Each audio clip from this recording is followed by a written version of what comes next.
ஜோதி அருட்பெரும் ஜோதி தனிப்பெரும் கருணை அருட்பெருஞ்சோதி எல்லா உயிர்களும் இன்புற்று வாழ்க. வள்ளல் மலரடி வாழ்க வாழ்க.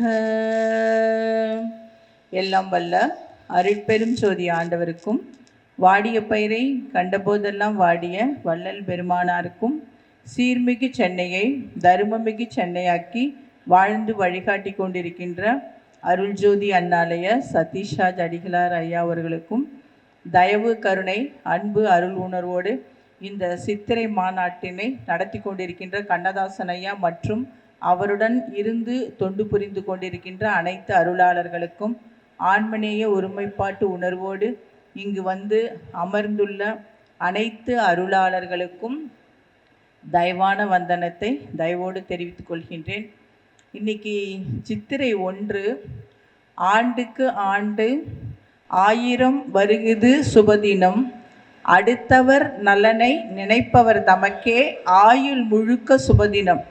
இன்னைக்கு சித்திரை 1 தமிழ் புத்தாண்டு.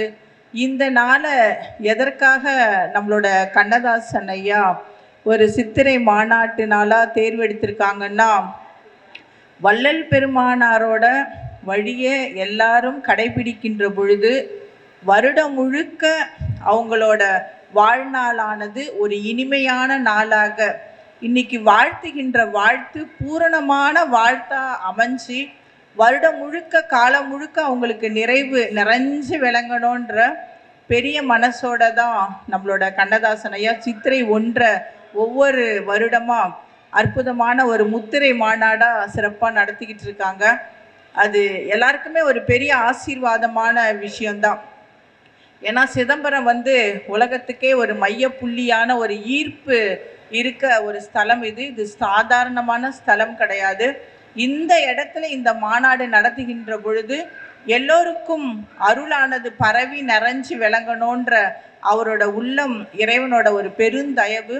அந்த நிகழ்ச்சியில் நம்ம எல்லாருமே ரொம்ப நிறைவாக கலந்துக்கிட்டு இருக்கோம்.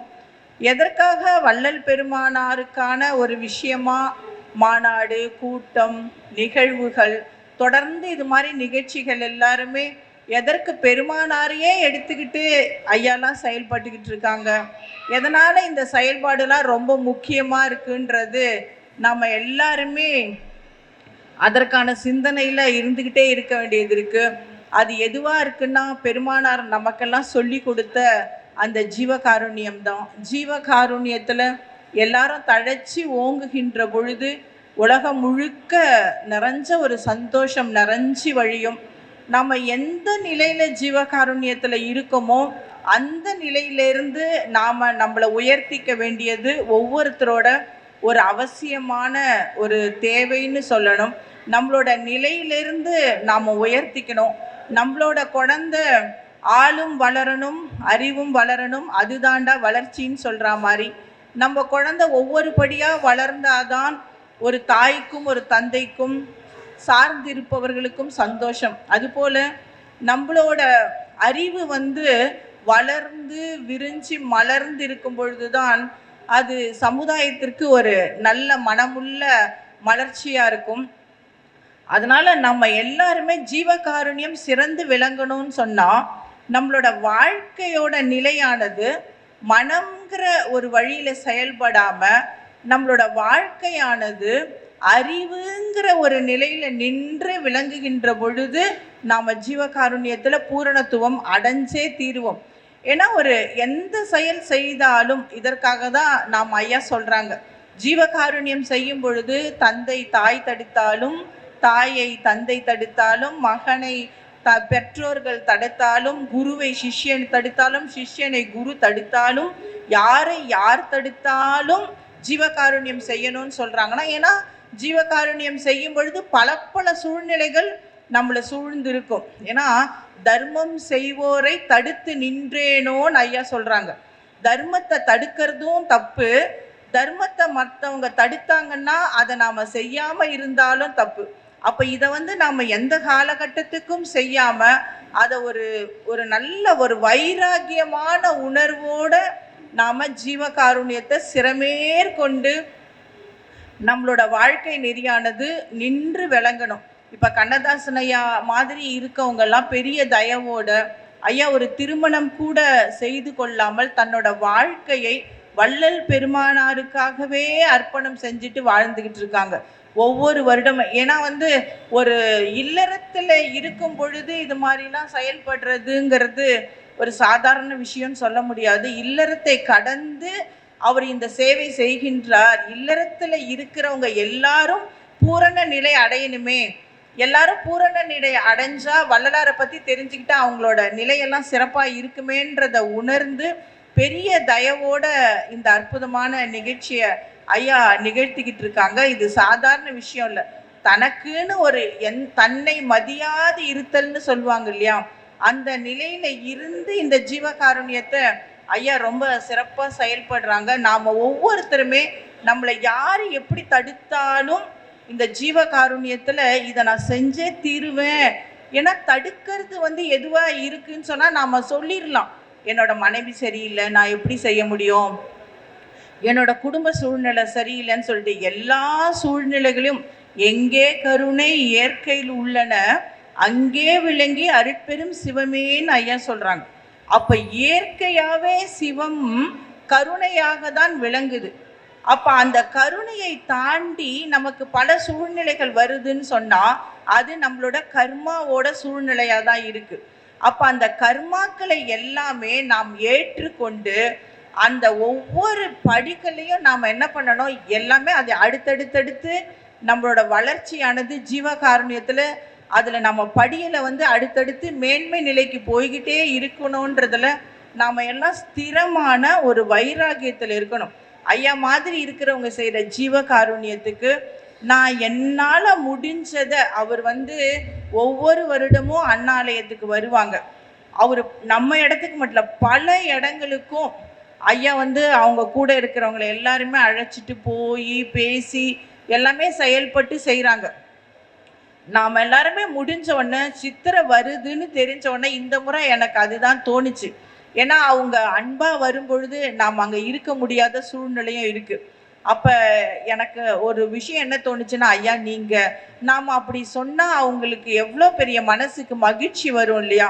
அப்போ நாம் ஐயா வரும்பொழுது கொடுக்குறோம், அதை தாண்டி ஒரு படி ஜீவகாருண்யத்தில் நின்று நாம் அந்த ஜீவகாருண்யத்தில் இருந்து ஒரு படி மேலே போயிட்டு எப்படி தோணுதுன்ட்டா, அம்மா நம்ம இந்த தொண்டுக்கு நம்மளோட செயல்பாட்டுக்கு இந்த காணிக்கையோட உதவி அப்படின்னு அவர் சொல்றதுக்கு முன்னாலேயே சித்திரை மாதம் வருதுன்னா மார்கழி 1ஆம் தேதியே ஐயா உங்களுக்கு கொடுக்க வேண்டிய காணிக்கையை நாம் சிறப்பாக கொடுத்துடலாங்கய்யா, அதனால உங்களுக்கு வர சூழ்நிலை இருந்தால் இந்த பக்கம் வாங்க, இல்லைன்னா உங்களோட பணியை பாருங்கயான்னு சொன்னால் அந்த உயிருக்கு எவ்வளோ ஒரு நிறைவு இருக்கும் இல்லையா. ஏன்னா அவங்க அதுக்காக ரொம்ப மெனக்கெட்டு வராங்க. அப்போ ஒவ்வொருத்தருக்குமே நாம் செய்கிற ஜீவகாருண்யத்தில் நாம் எப்படி அந்த தயவு நமக்கு மேல் நோக்கி வரணும்.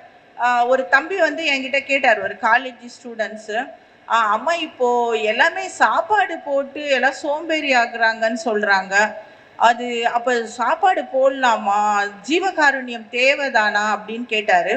அப்போ நம்ம என்ன சொன்னோம் அப்படின்னு சொன்னால், தவம் தானே பெருசு, தர்மமா பெருசு, தவம் தானே பெருசு, தர்மம் பெருசு கிடையாதுல்ல, தவம் தானே பெருசாக இருக்க முடியும்ன்ட்டு தர்மத்தை தவமாக செய்யணும், தவத்தை தர்மமாக செய்யணும்.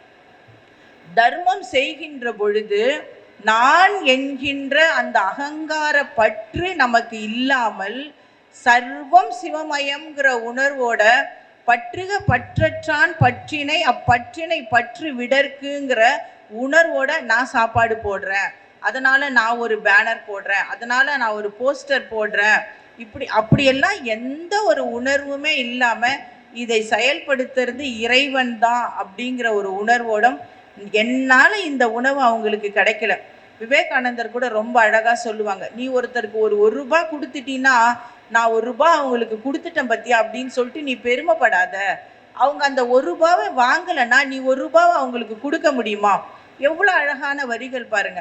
யாரோ ஒருத்தவங்க அம்மா எனக்கு பசிக்குது, ஐயா எனக்கு பசிக்குது அப்படின்னு அவங்க சொல்லலைன்னா நாம தர்மம் செய்ய முடியுமா? நாம தர்மம் செய்ய வாய்ப்பு ஏற்படுத்தி கொடுத்த அவர்களால தான் நாம சிறப்படைகிறோமே தவிர, நாம சாப்பாடு போட்டதுனால தான் அவங்க சாப்பிட்டாங்கன்றதே கிடையாது.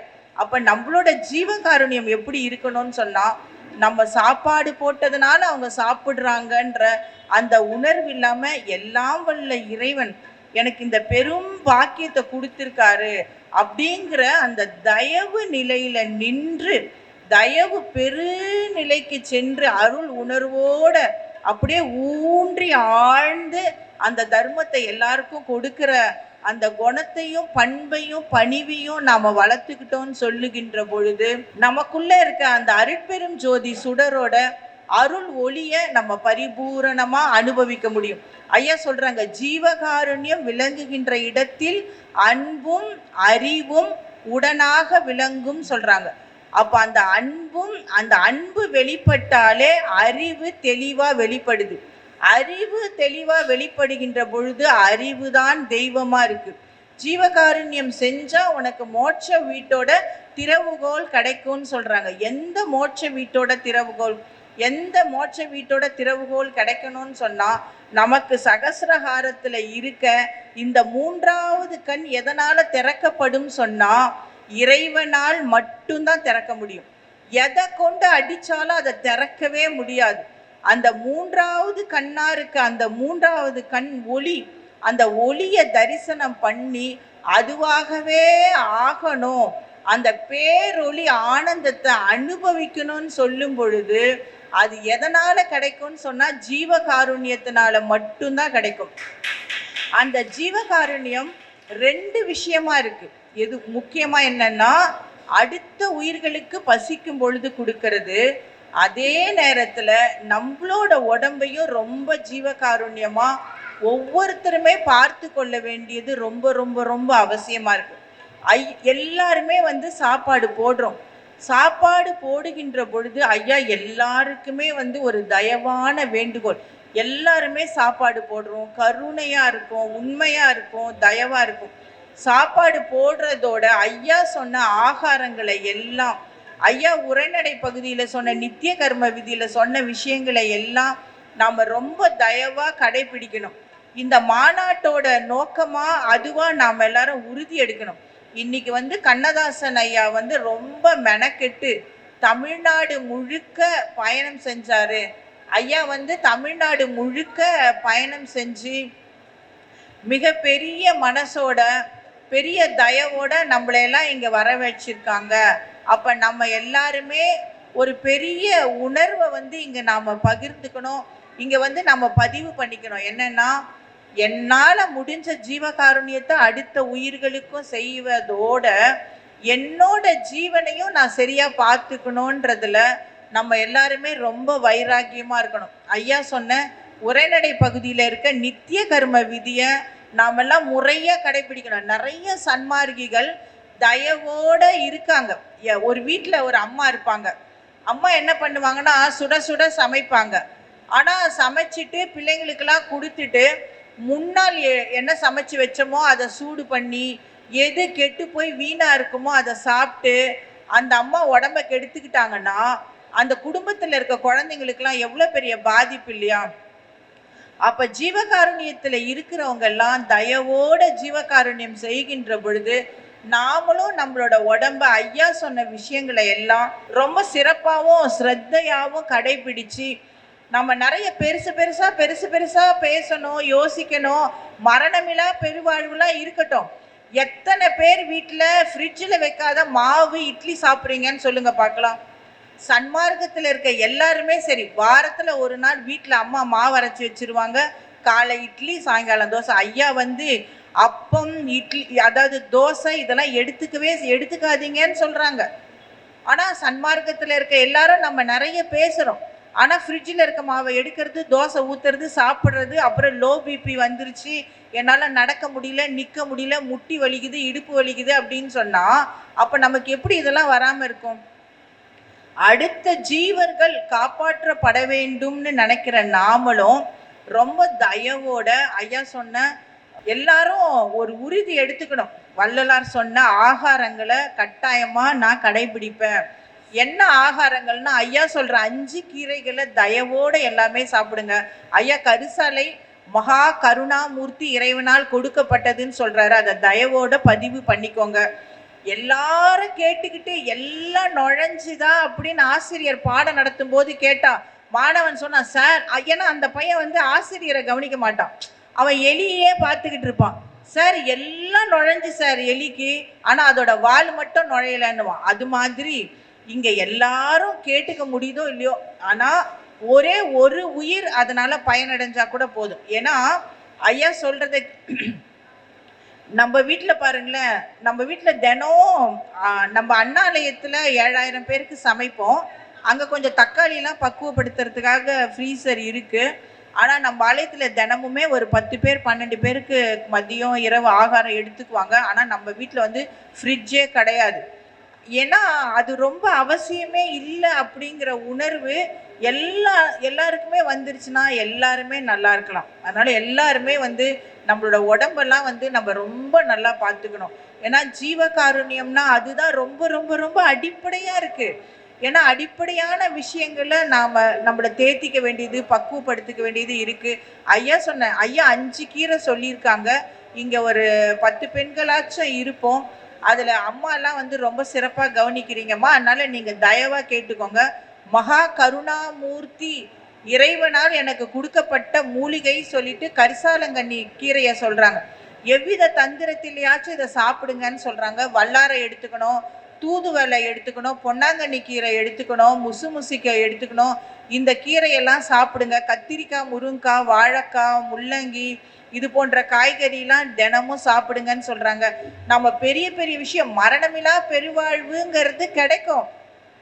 அதற்கு முன்னால நம்மளோட உச்சியிலிருந்து ஆசன வாயு வரைக்கும் இருக்க விஷயங்களை நீங்க ஆரோக்கியமா முதல்ல வச்சுக்கணும். அதுக்கு என்ன தேவைப்படுது? அதுக்கு ஐயா சொன்ன கூட்டு சுரணும்.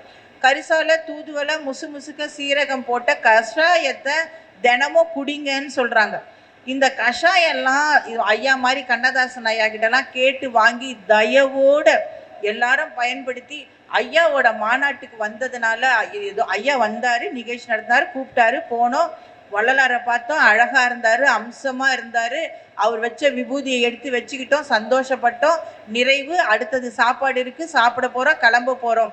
இதை கடந்து ஐயா கிட்ட இருக்க ஏதாச்சும் ஒரு நல்லதையாச்சும் இந்த நிகழ்ச்சி எடுத்துக்கிட்டு போனோம். ஏன்னா பல லட்சம் செலவு பண்ணி இந்த நிகழ்ச்சி நடத்துறது எல்லாரும் வரணும் போனோம் அப்படிங்கிற பெருமைக்காக இல்லை.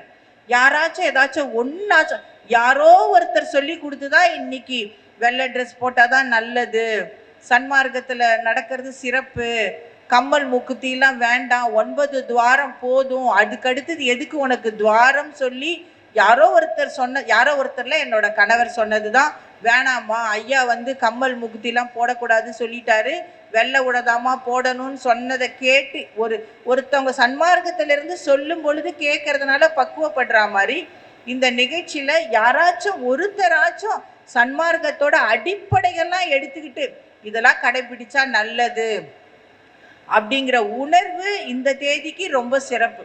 அடுத்தடுத்து நிறைய விஷயங்கள் இருக்கு. எப்பவுமே நம்மளோட தயவு ஜீவகாருண்யமா இருக்கு. என்ன உதவி செய்யலாம், என்னால முடிஞ்சது என்ன செய்யலாம் அப்படிங்கிற அந்த எண்ணம் நம்மளோட உயிர்ல இருந்து, நம்மளோட ஆத்மாவில இருந்து அது அப்படியே வளர்ந்துகிட்டே இருக்கணும்.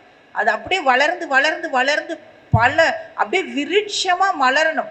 அது விருட்சமா வளர்ந்து மலர்ற அளவுக்கு நம்ம வைராகியமா வாழ்ந்து என்னால என்ன முடியுதோ அதை நான் இந்த சன்மார்க்கத்துக்கு செய்தே தீருவேன். இந்த வாய்ப்பு கொடுத்த ஐயாவுக்கு ஒரு நிறைவான நன்றி சொல்லிக்கிறேன். அருட்பெரும் ஜோதி, அருட்பெரும் ஜோதி, தனிப்பெரும் கருணை, அருட்பெரும் ஜோதி.